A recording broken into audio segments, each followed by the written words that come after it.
కొత్తగా పెళ్ళి అని ఒక జంట చాలా ఊహల్లో చాలా ఆశల్లో ఉంటారు, రైట్? ఈ భర్త చాలా ఆదర్శంగా ఉండాలనే పేరుతో మొదటి రాత్రే అరమరికలు లేకుండా మాట్లాడుకోవాలని ప్రపోజల్ ఇచ్చాడు భార్యతో. ఆ పిల్లకి ఏం అర్థం కాలే, ఏదో చెప్తున్నాళ్ళే చెప్పనీళ్ళే అనుకుంది. ఆయన అరమరికలు లేకుండా పెళ్లి కాకముందు నేను ఒక అమ్మాయిని ప్రేమించిన, ఆ అమ్మాయితో సంబంధం కూడా ఏర్పడ్డది, ఇప్పుడైతే లేదు, ఇప్పుడు నేను నిన్నే ప్రేమిస్తున్నా అన్నాడు. బాగుంది, రైట్. నీకు కూడా అట్లాంటి సంబంధాలు ఉంటే చెప్పు అన్నాడు. ఈయన ఎంత ఓపెన్గా చెప్తే, నేను చెప్తే మాత్రం తప్పేముంది లేని, ఈమె కూడా పెళ్లి కాకముందున్న తన ప్రేమ బంధాన్ని, సరే ఆ వయసులో బాడీ కెమిస్ట్రీ పనిచేస్తుంది కదా, చాలా ఇష్టమైన ఒక వ్యక్తితో తను ఏర్పాటు చేసుకున్న సెక్స్ సంబంధం. తర్వాత ఆ పిల్లోడు ఇటు వెళ్ళిపోయినాడు, ఈమె ఇక్కడ నిలిచిపోయింది. ఒక 5 ఏళ్ళ తర్వాత ఈ పెళ్లి జరిగింది. ఈ విషయాన్ని అరమరికలు లేకుండా చెప్పింది. ఇద్దరు అరమరికలు లేకుండా చెప్పుకున్నారుగా. ఆ అబ్బాయి కోరితేనే కదా చెప్పింది ఆమె.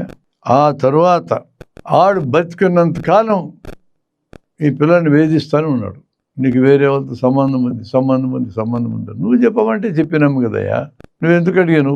ఇలాంటప్పుడు ఏం చేయాలి? పెళ్ళి అయిన తర్వాత ఒకరికొకరు నిజాయితీగా ఉండాలని కోరుకోవడంలో తప్పేం లేదు.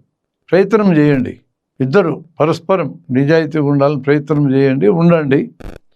ఒక్కోసారి అప్పుడప్పుడు ఉండకుండా దెబ్బ తగిలిన చోటు కూడా సర్దుకున్న వాళ్ళు చాలామంది ఉన్నారు.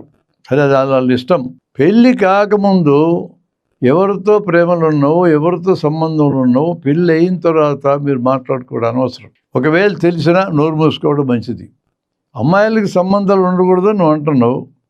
అమ్మాయిలకి సంబంధాలు అబ్బాయిలు గుండానే కదా వస్తాయి. మరి అబ్బాయిలు కూడా కారణమే కదా. అమ్మాయిలు పవిత్రంగా ఉండాలి, అబ్బాయిలు పవిత్రంగా ఉండక్కలంటే ఎట్లయితుంది? అది అసలు పవిత్రత ఏంటి నాకు తెలియకడుగుతా. ఇద్దరికి ఇష్టమైంది, కలిసినారు. పెళ్ళికి ముందు ఎక్స్ప్లోరేషన్ ఎట్లుంటుందో ఇట్లాంటి అనుభవాలని అనుకున్నారు.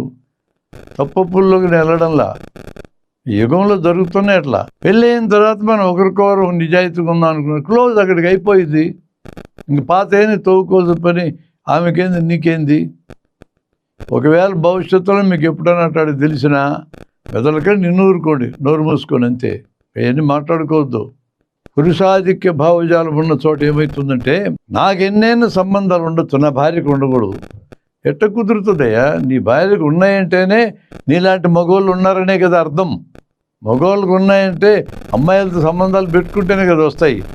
భార్యలకు ఉండకూడదు, భర్తలకు ఉండొచ్చు అంటే ఎట్ట కుదురుతుంది? కుదరదు. అది ఆచరణ సాధ్యమే పని కాదు. అది బహిరంగమైతే కావనే సబ్జెక్టు తప్ప, 2 చేతులు కలవ కూడా చప్పట్లు వస్తాయి. ఒక చేతి ఇటు టూపుకోవాల్సింది చెయ్యి. మాట్లాడితే నైతిక ధర్మాలని ఇద్దరు సమానంగా మాట్లాడుకోండి. ఒకరికి ఎక్కువ తక్కువ మాట్లాడటం అనవసరం, దానివల్ల ఏ ప్రయోజనం లేదు. అయితే ఒక్క చోట ఒక చిన్న జాగ్రత్త ఉండాలి. పెళ్లి కాకముందు ఎవరితోనూ సంబంధాలు ఉన్నాయి, ప్రేమ ఉంది, ఉత్తరాలు రాసుకున్నారు. అవతల వ్యక్తి శాడిస్ట్ అనుకో, నాకు ఈ అమ్మాయి దక్కకపోతే ఎవరికి దక్కకూడదని బేచ్ అనుకో, వాడు వేరే వాళ్ళని పెళ్లి చేసుకుంటే నీ భర్తకి చెప్తానే ఆ పెళ్లి చెడగొట్టే బేచ్ అనుకో, ఈ ఉత్తరాలను పట్టుకొని చూపిస్తానంటే, ఇప్పుడు మాత్రం వాడికంటే ముందు ఈ అమ్మాయే, నేను ఇలా ప్రేమించున్నా, ఉత్తరాలు రాసుకున్నాం, ఇలా బెదిరిస్తున్నాడు, టెల్ మీ, నువ్వు దీన్ని సానుకూలంగా స్పందించి పరిష్కారంలోకి వచ్చి మన ఇద్దరు ఒక యూనిట్గా నువ్వు వ్యవహరించవా తెలుసుకోవాలి ముందే.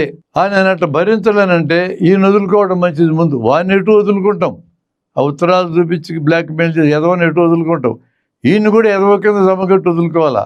అక్కడ దాచిపెట్టకూడదు, అక్కడ చెప్పాల్సింది.